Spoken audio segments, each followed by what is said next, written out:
Welcome to the Hope After Child Loss podcast, where we endeavor to offer stories of hope to grieving parents and siblings so that they might rediscover a life filled with meaning, purpose, and hope. We invite you to come and join us. Hey guys, I'm your host, Greg Buffkin, and today my guest is Monica Shire. Well, Monica, welcome to our podcast. It's great to have you. I've been looking forward to our conversation. Thanks, Greg. I am so excited to be here. Thanks for asking me to come on your podcast. Absolutely. For the listeners, my wife, Kathy, and I met Monica on a Zoom call, 7, 8 months ago, something like that? Yeah, I think it was last July 16th. It was 3 days after my son's death. It was 3 days? Mm-hmm. Oh, wow. I didn't realize it was that close. Yeah. But Kathy and I really have enjoyed getting to know Monica better and hearing her story about her son, Nathan. But before we dive into her story, I think our listeners probably would love to know something more about you, Monica. So why don't you take a couple of minutes and just fill us in? And then you can just go ahead and jump right into your story if you'd like. Sounds great. So I am a married mother of 4, and then I have 4 bonus kids from my husband.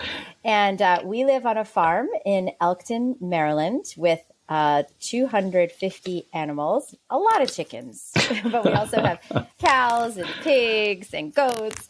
And we just really love life here on the farm. I'm also a teacher at the University of Delaware in nature-based education. And you'll hear more about this later, but I'm getting ready to switch careers a little bit. And I am a Christian, and I am excited to be here to share a little bit about the journey that God has taken us on the past 8 months. Oh, very good. Nice.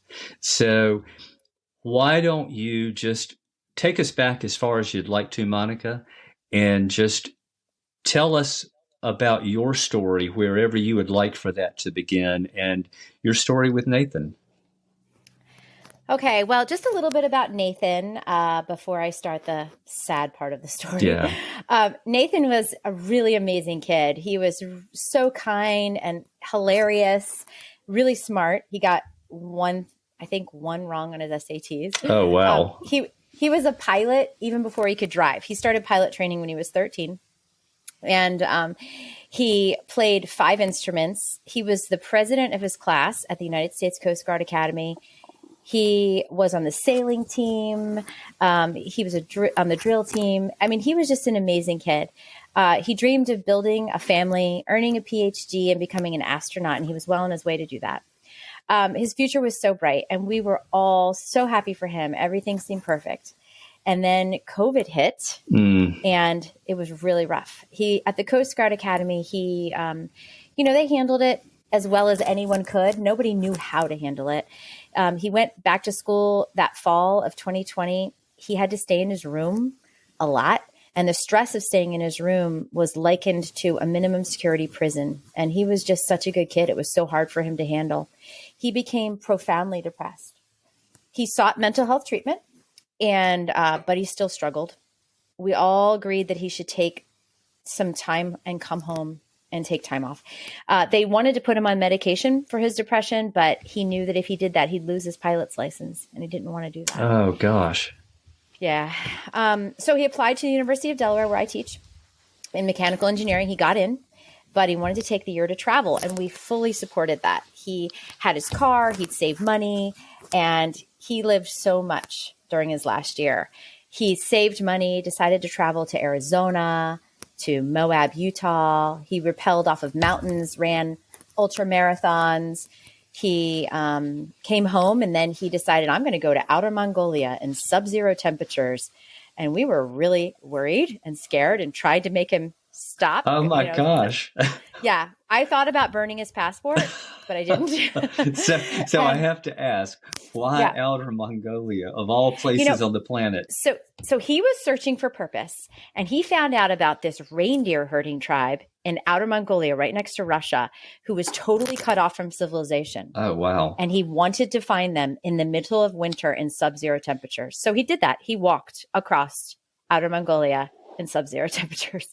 He found them eventually, and he was so disheartened because they all had cell phones. That is amazing. So he actually was traveling back to a town, and he became hypothermic, and a shepherd saved him. And then he came home. So then he became a sea kayaking captain in Alaska. He spent time in Idaho and Colorado. Make a long story short, he always stayed in touch. And after that, he said, I'm going to go to South Africa and find the Hadza tribe somewhere, another tribe. And then he came home and he said, nah, I think I'm just going to get a job and go back to school. And we all took a deep breath and said, okay, he's better. It's going to be okay. Oh, my gracious. So he came back, and 9 days before his death. And he said, I just want to focus on relationships. I want to find somebody to do life with. He visited friends and family. He seemed really good. Got a job, applied back to school. We were so hopeful for the first time in a long time.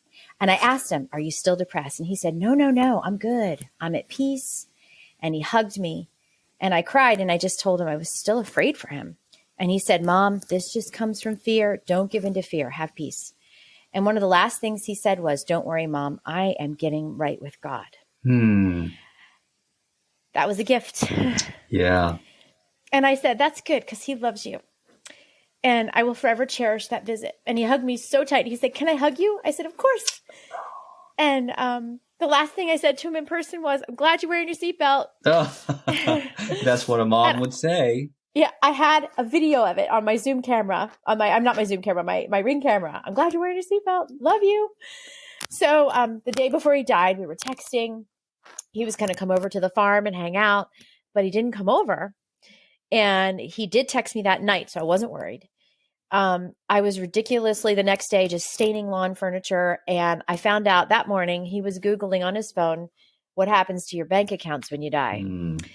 The police came to my house early that afternoon on July 13th, and he was found in his car less than a mile from our farm with a self-inflicted gunshot wound. I kept asking, what if I would have gone over there? Where did he get a handgun? What if we would have talked more? Why was he in so much pain? Why didn't he tell us? And the amount of pain he was silently in must have just been too great. And he managed to just touch base with everybody before he died, saying goodbyes to us all. And that was a gift from him. So incredibly thoughtful in a very dark place, obviously.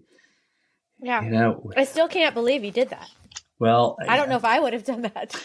Yeah. We, as you well know, we have been there because our son Ryan took his own life as well. Yes. And it does leave you with all of those questions that you want answers to so desperately. But you know that you're not going to get those answers. Nope. And even if we did, what would we do with them? What would it change? It couldn't bring them back. But I think it's just a part of who we are. We want answers because I think it's part of the closure.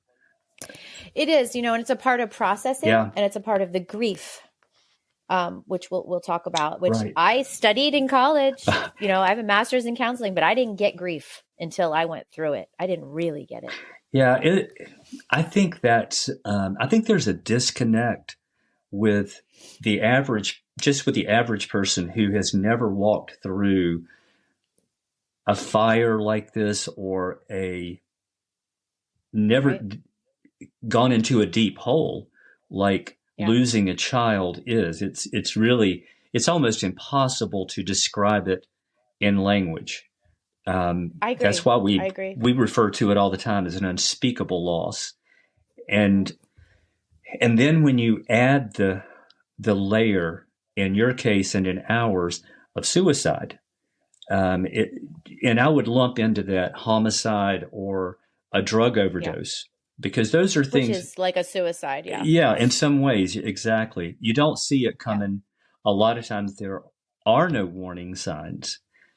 Right. And then when you add the layer as well of mental health issues, Ryan, our son, also was diagnosed with depression and anxiety, and he was being treated.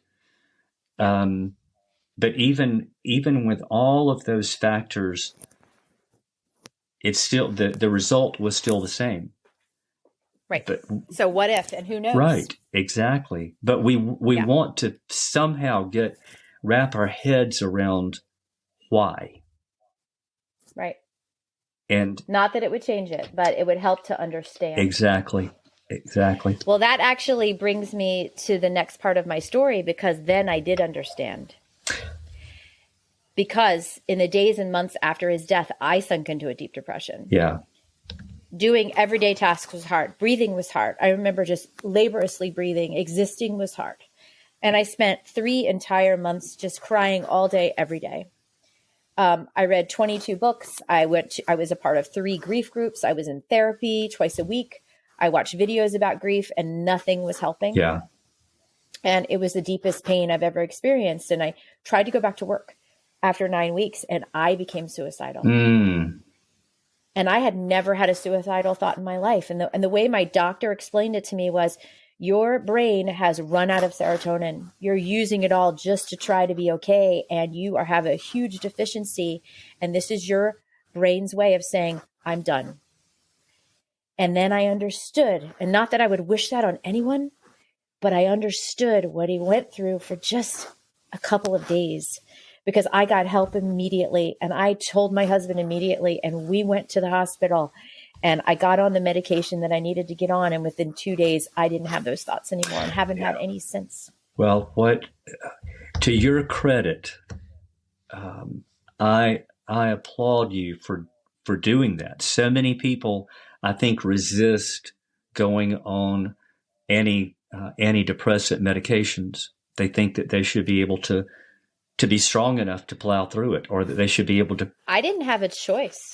I mean, I did have a choice. Yeah, you did. But I didn't have a choice because I didn't want to put my family through what we were already going through again. Well, there was absolutely wisdom in that.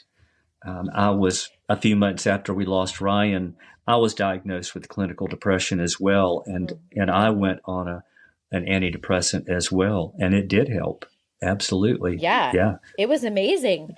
Well, and then I got to the point where I was on it after 3 months, and then I couldn't grieve and I couldn't cry. So then I went off of it. Yeah.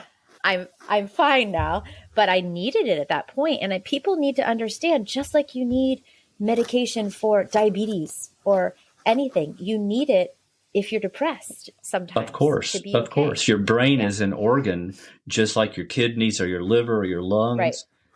And very few people hesitate to take medication for issues surrounding those particular organs. So why not the brain? Right.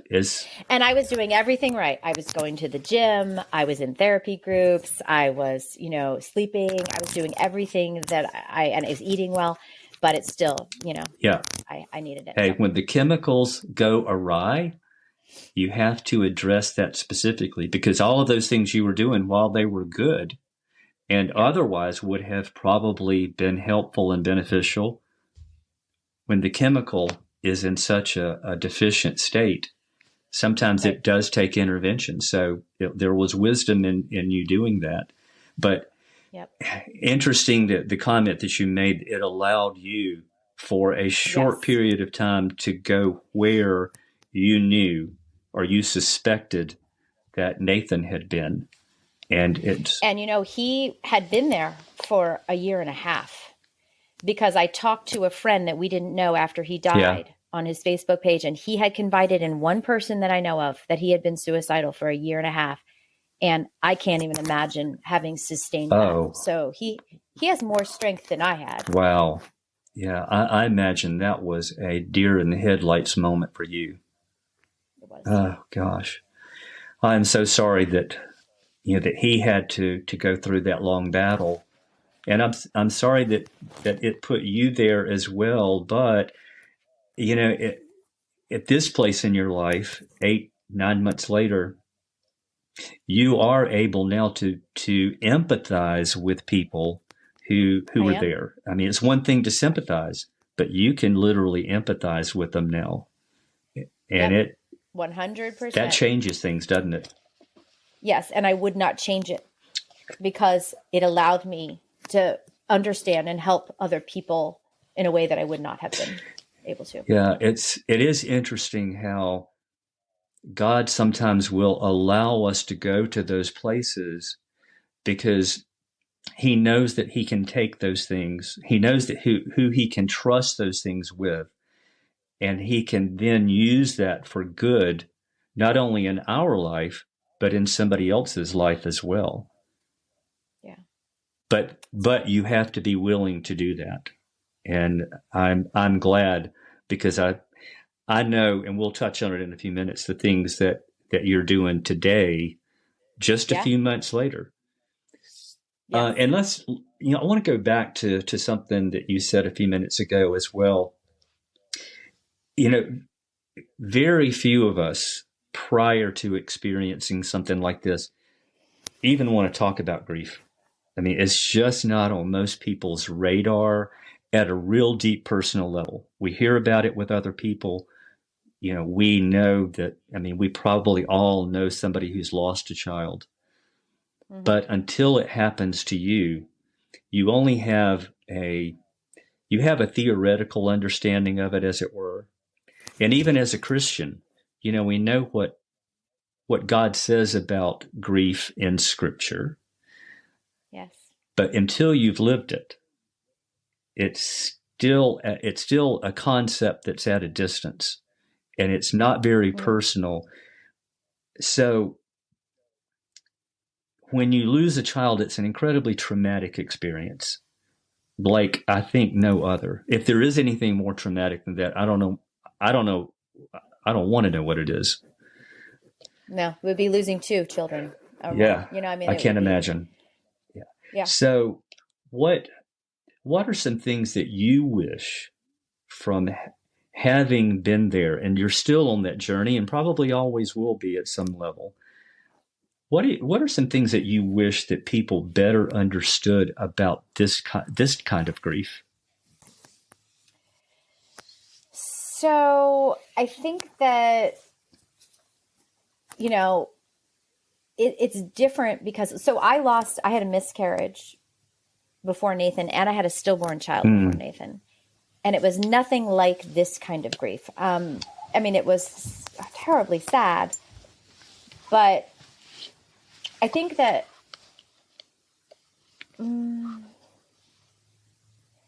I think it's like, for me, it's like losing a piece of yourself. Absolutely. And I explain it to people like there's a piece of your heart that dies. That is so true. And I compare it to like losing a leg. Like, I feel like my leg has been amputated. So incredibly traumatic and painful, and it includes a long recovery filled with shock and sadness and despair and depression and all those stages of grief. And then finally acceptance. But some people never get there to acceptance. And then there's the process of relearning, like, how to walk again and complete every task with a part of you missing. And I remember weeping and screaming on the floor of my bathroom and just screaming, I don't know how to do this. I'm like a super type A person that figures out how to do everything. And this is one thing. There's no manual.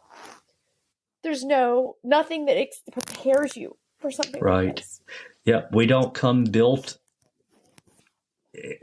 to handle the death of our own child. It's not the natural progression of things. It's not the way things are supposed to be. Right. And as you said, it doesn't come with a manual. Very few of us, as we're growing up, no matter what the source would be, we don't get trained or equipped to step into something like this. Yeah, I mean, when you have a physical wound, doctors can tell you, this is the medicine you take, this is the surgery you need, this is what your rehab looks like. But grief is not like that. And grief is complicated because it's this different for everyone. Yes, it is. It's so elusive.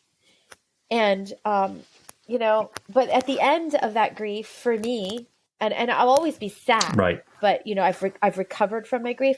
There was acceptance. Like, this is my new life. Nothing is going to be the same again, but I need to not allow his death to keep me from living my purpose. And I'm going to live forever with this loss, but I'm going to learn how to help other people through it when they have this kind of loss or other losses. Wow, that is well said.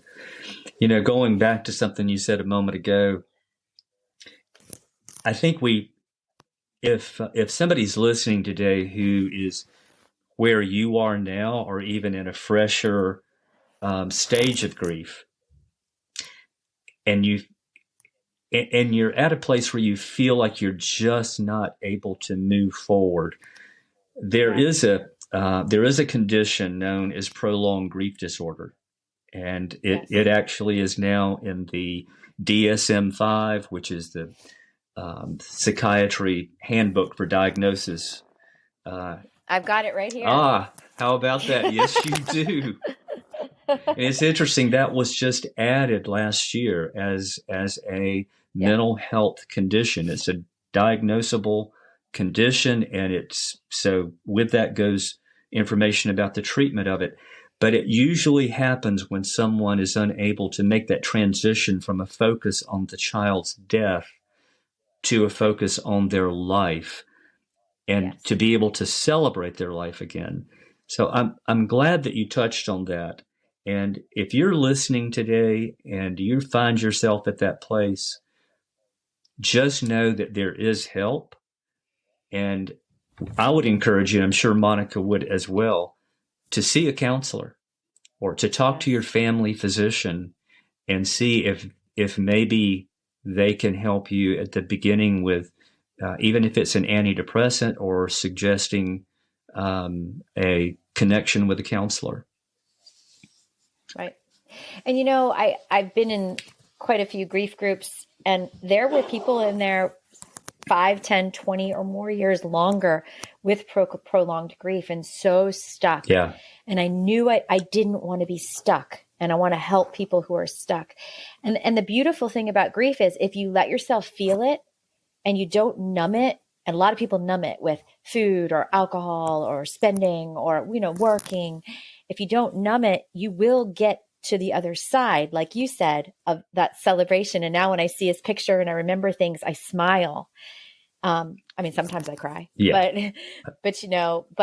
I can celebrate his life now. Yeah.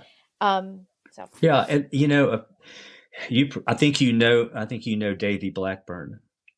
It's one of the things that I've heard Davy talk about is run to the pain, run to the fire, because if you don't embrace the pain and the grief, and you try to run from it, or you try to medicate it, or you try to ignore it, you can only outrun it for so long.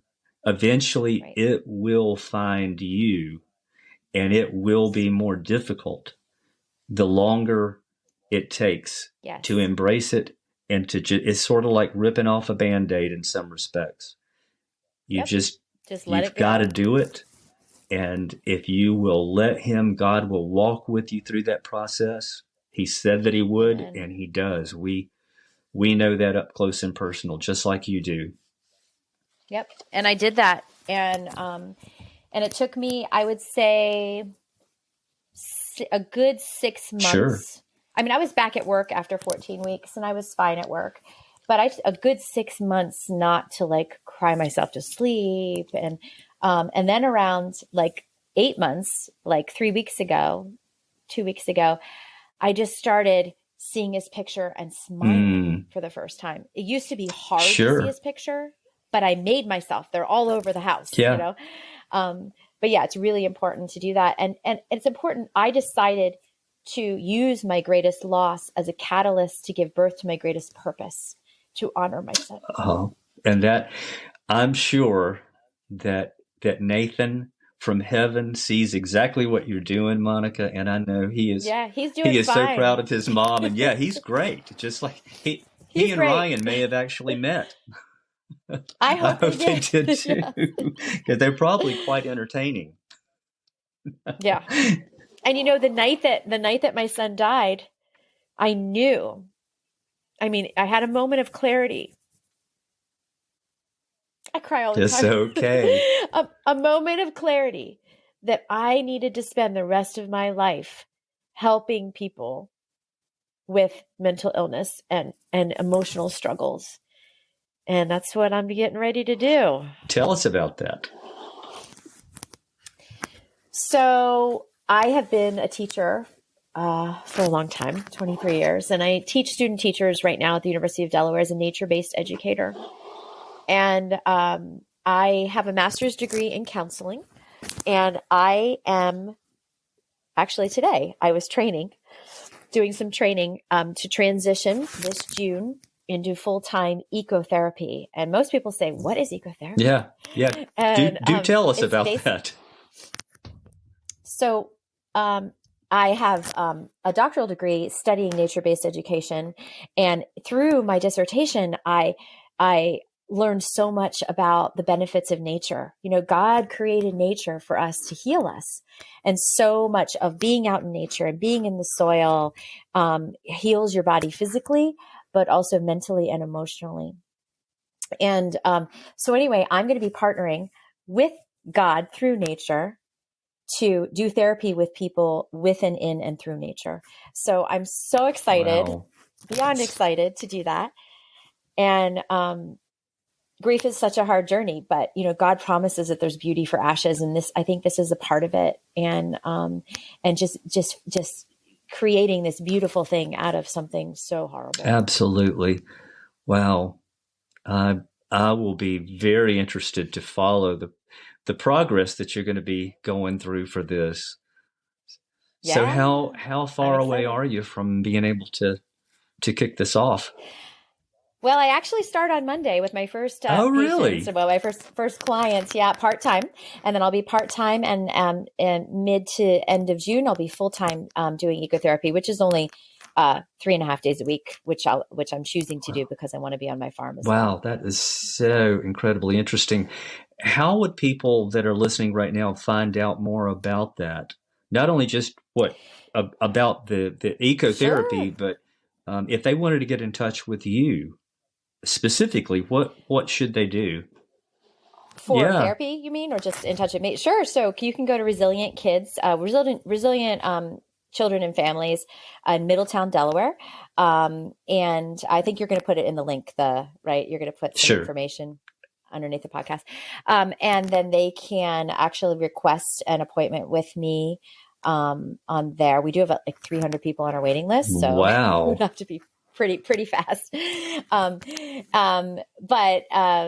it's, it's, and you can find out more about ecotherapy there as well. And I have an article in my bio that talks about what the benefits of being right. I've seen some of that. I just wanted to open that door if somebody's listening right now and wants to write it down, or if they're just thinking maybe that might be something they want to explore.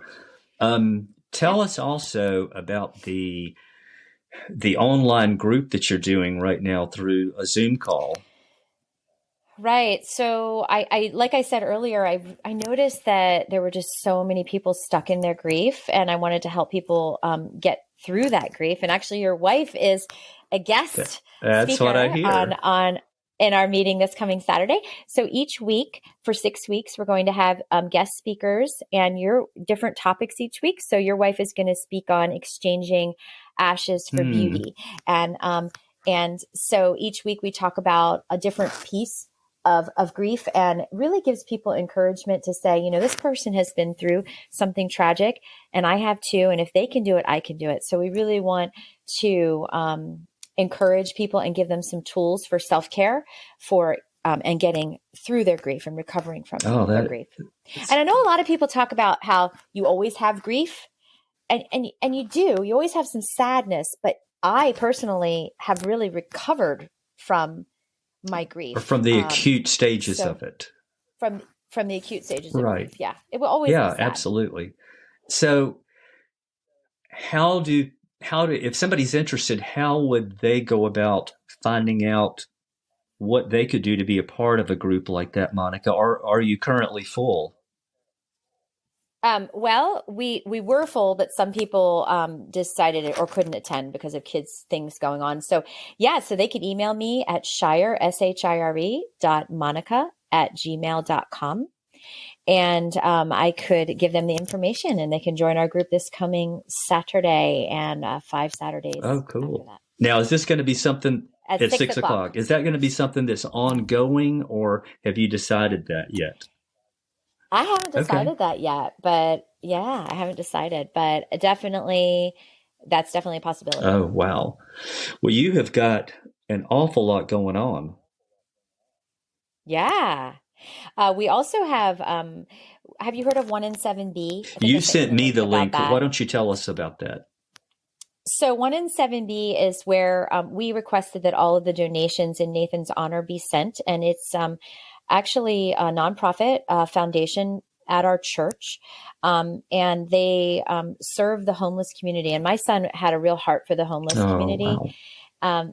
Yeah. So they have bought this huge trailer with, I don't know how many, it has showers in it, laundry facilities, and it's just beautiful. And they have partnered with our city and some other cities nearby to use this to serve the homeless community and to also give out food and clothing and get them connected with the people that they need to get connected with to escape homelessness.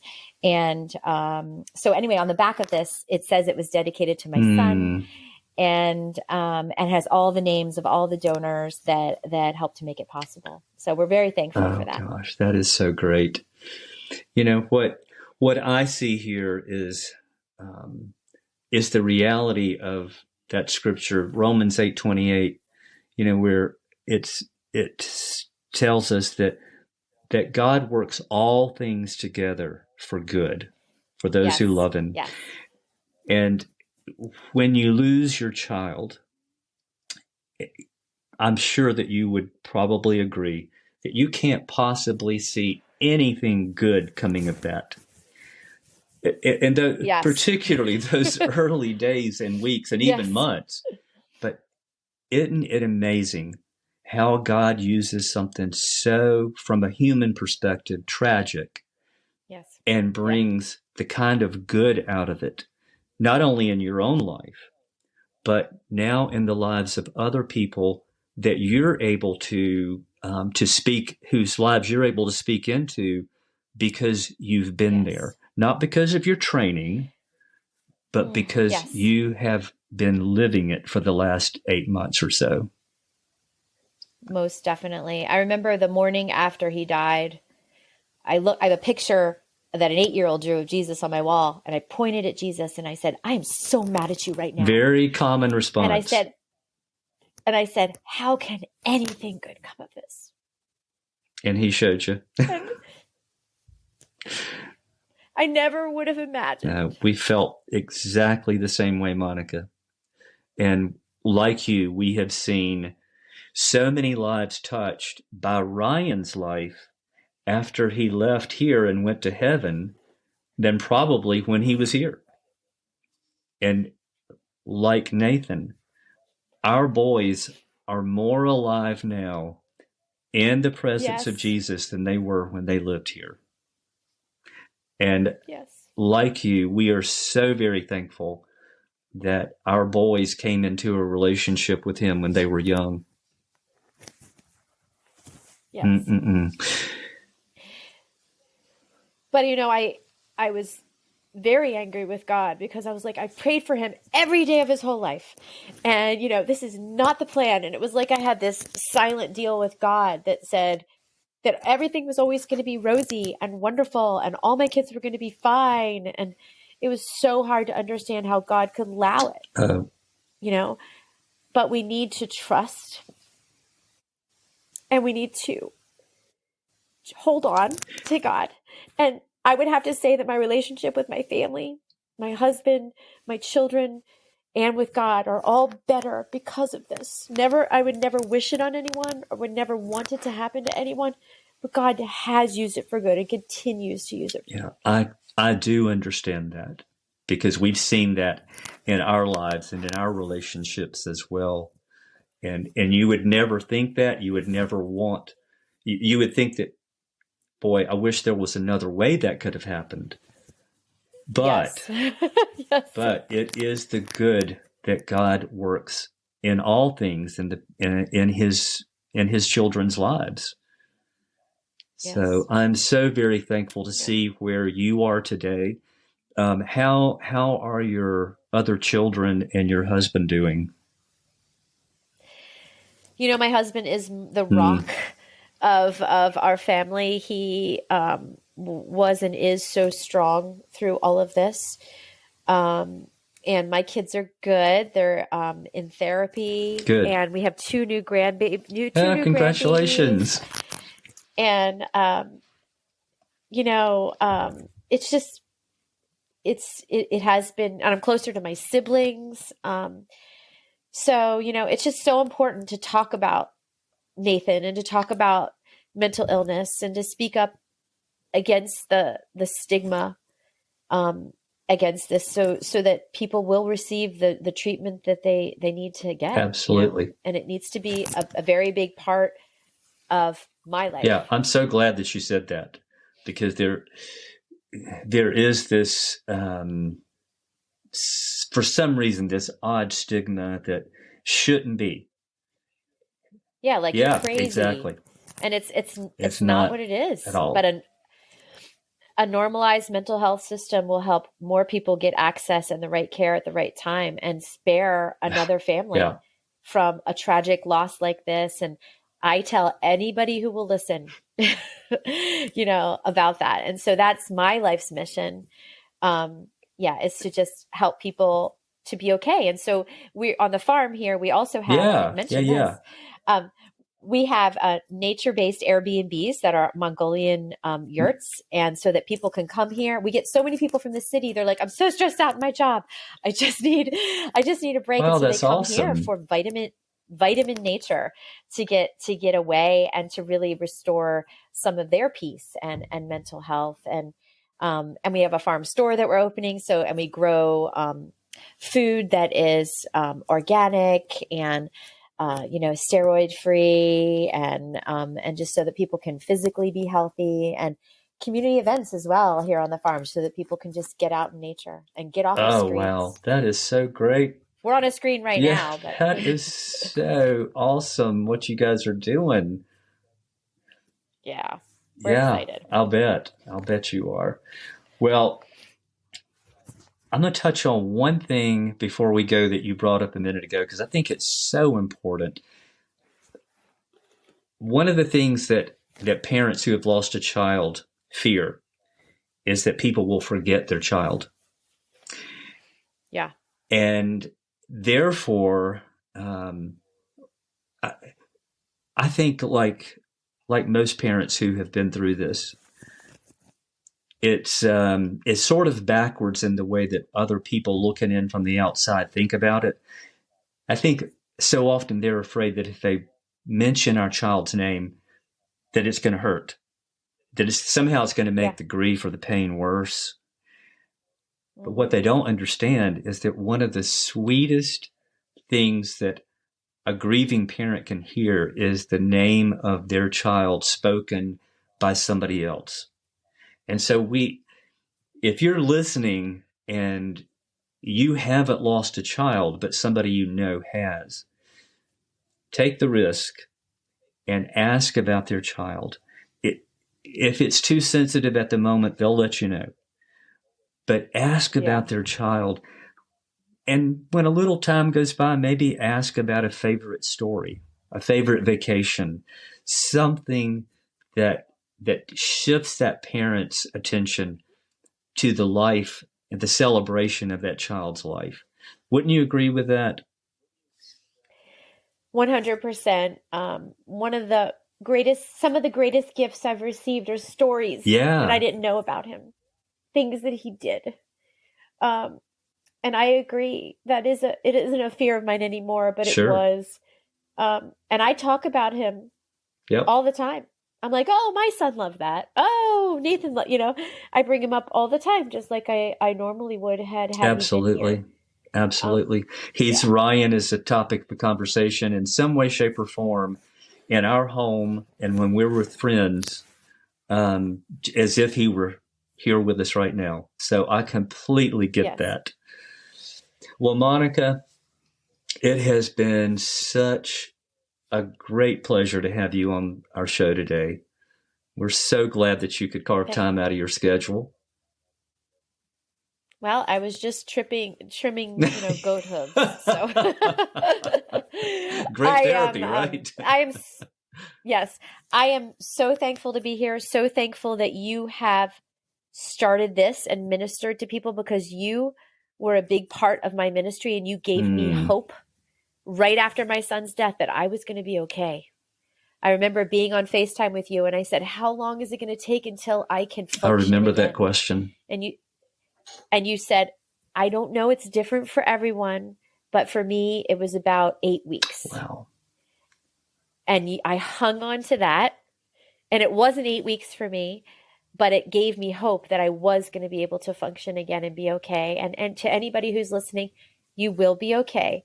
Let yourself go through the grief and run to it, like you said, and just feel the pain, and it will get better, and you will be able to use it for good and to honor God. And I was looking up in my Bible study this morning the word redeeming, and I believe that God is redeeming our sons' lives with these ministries, and that he is using them to help other people, and that there are going to be people in heaven because of this. Well said. Thank you, Monica. Thank you. Well, it's been a real blessing.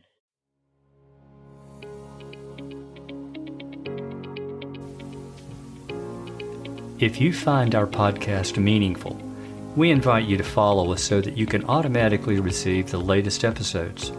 Also, we'd like to invite you to contact us and talk with us about sharing your story on a future episode, because every story is important and matters to God.